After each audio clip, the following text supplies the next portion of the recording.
It's really important in voiceovers to know the difference between the audio file types, and we use two specific audio files, or mostly we do, MP3 and WAV. Now, what's the difference? It's a question that I'm often asked.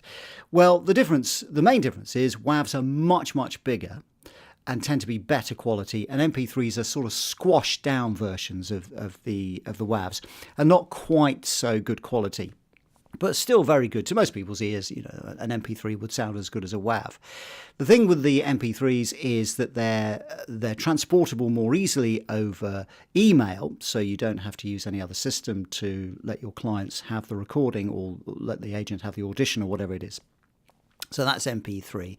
WAV tends to be much, much bigger. In fact, it's 10 times the size of an MP3, so much harder to send over email. So you have to use a different platform, something like Dropbox or WeTransfer, what they call FTP, File Transfer Protocol, to actually get the files to your recipient.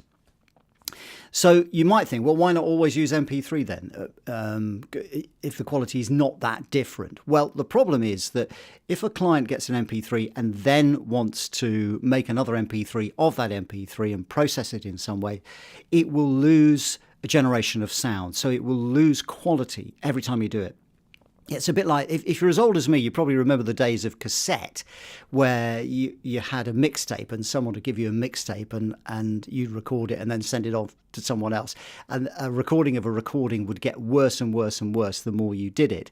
And it's very similar with MP3. It's what we call lossy quality. So it loses this finesse every time you record it, and you end up sounding like a robot. With WAV, it's lossless quality, so you can copy a WAV as many times as you like, and there'll be no loss of quality. But of course, the downside is they're huge, huge files. So you have to use these FTP servers to get them to your destination, basically. So as a rule of thumb in VoiceOver, as far as we're concerned, for auditions, it's MP3, and for the actual job, it's WAV.